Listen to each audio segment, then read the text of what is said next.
Hi everyone, welcome to Buckle Up Podcast. I'm Natalia Earle and I'm a certified business and life coach that loves talking to people. I'm fascinated by humans and how our brain works.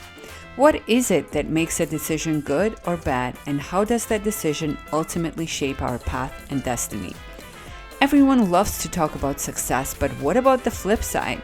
How about adversity? Failure is such a big and often necessary part of life, and it's simply unavoidable. So I invite you to join me on this inspiring, honest, unpolished interview show with breathtakingly real conversations that go deep on setbacks and hardships that are part of the puzzle that ultimately lead to growth, discovery of inner greatness, and what makes us resilient. Grab your helmet and buckle up, people. It's going to be a bumpy ride. But what a ride it will be.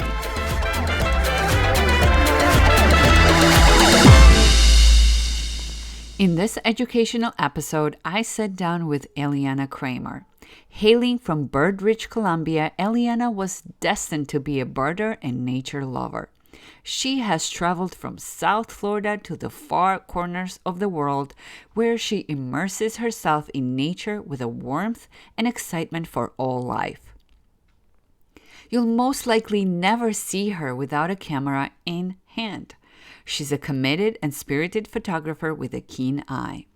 She's also a field biologist, veterinary technician, avid ceramicist, gardener, vegan chef, environmentalist. You name it, she's probably done it. Additionally, Eliana is the executive director and lead veterinary technician for Project PetSnip, through which she has spayed and neutered tens of thousands of pets and stray animals. Her passion for Florida native plants is expressed through her own backyard, where she maintains a naturally landscaped space that is frequented by birds, butterflies, and native wildlife. With her outgoing personality and contagious enthusiasm, she's a fantastic company to clients, coworkers, and friends. Together with her husband Marc, they are Birding by Bus. Tell us a little bit about yourself. How did you arrive at the place where you are today? Ooh, I went through a lot. So I'm originally from Colombia, and from Colombia, then my family moved to Aruba. We lived in Aruba for 6 years. I went to middle school there. And from there, well, things weren't going too well. And my family decided that it was time for another big move. And we ended up in Miami, Florida, which is where I am right now. And yeah, I've been here for over 20 plus years. And I think looking back, things happen for a reason. And being here in Miami, it opened a lot of doors. It connected me with so many amazing people. And it has taken me all over the world. So let's start with birding by bus. Why birds? What has attracted you to the birds?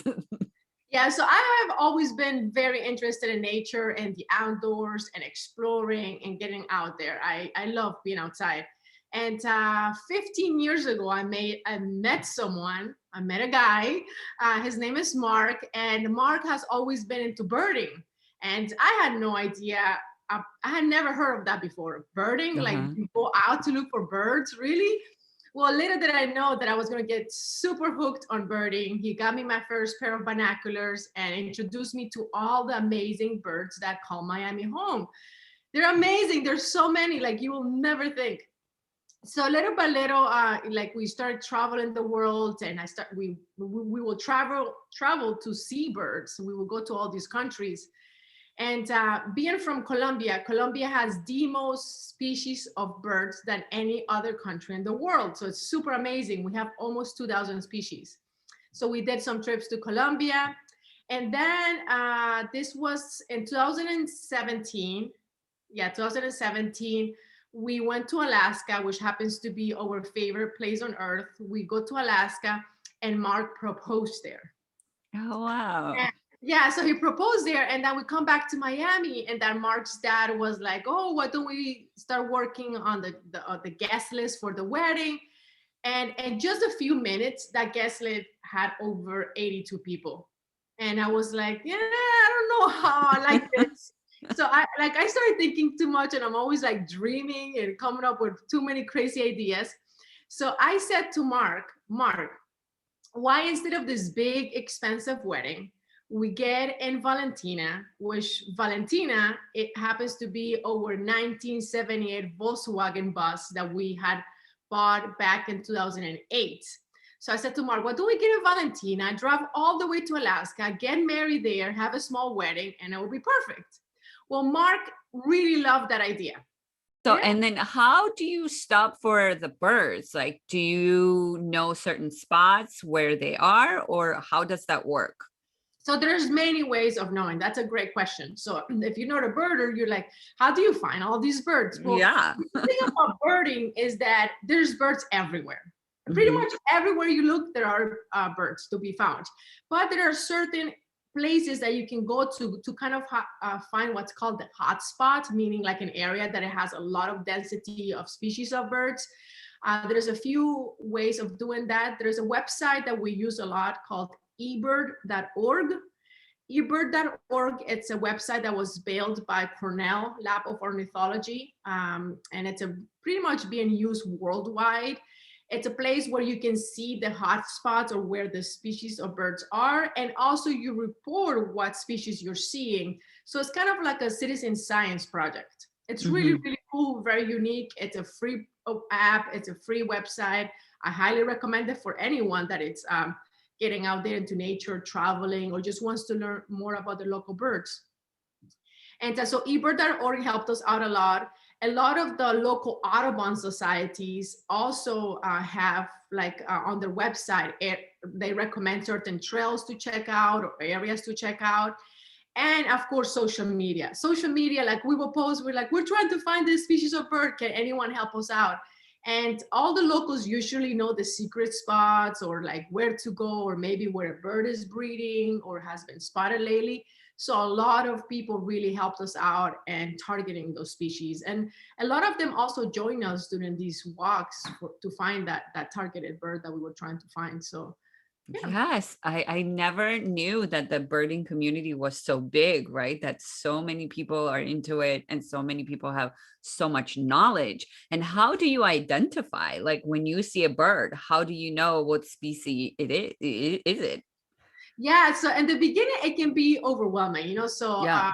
so in the world there are a little bit over 10,000 species of birds. So there's quite a bit. So it can be like daunting. You're like, what? How am I going to ID this? So And yeah, why is it important that the dog should be sterilized? for many reasons. So number one, the number one reason, it's pet overpopulation. All the shelters across the United States, and if you travel to other countries, you see stray animals all over the place, especially in Latin America. So there's this big problem of pet overpopulation. So people really, by spaying and neutering, can help reduce those unwanted animals that are being born, and also can help bring the numbers of animals that end up at the shelters. So you can, by all you have to do is spay and neuter your pet and always adopt. Never buy an animal, because there are just, the shelters are so full of beautiful, healthy animals from all ages, all sizes, all breeds, you name it, you can find it at a shelter. So please adopt, never buy, and sterilize your animal. So not pet overpopulation is one reason, and also health reasons. You know, by having your animal spayed or neutered, it can decrease getting cancer, it can decrease getting also behavioral issues like getting aggressive or wanted to escape to find a female or a male to breed. So it's just, there's so many reasons why your animal should be sterilized, and it's the right thing to do. So yeah, I Right. highly recommend doing that. And yeah, I started doing it. One of my inspirations was my dog. His name was Baloo, and I had Baloo for 14 years. He passed away last year. And Baloo was such an inspiration to have Project PetSnip, because he was a pit bull, and pit bulls are a breed that is so misunderstood. They are the most amazing, sweet, loving, loyal dogs you will ever meet. And sadly, they have gotten a bad rap because of people that have owned them. They just use them for the wrong reasons and the wrong Right. thing. So here in Miami, in South Florida, we have a really bad overpopulation of pit bulls. So we started offering the free spin and neutering for pit bulls. Whenever it was Baloo's birthday, we will say the entire month. If somebody emailed saying happy birthday, Baloo, they automatically got that free spin and neutering. So he was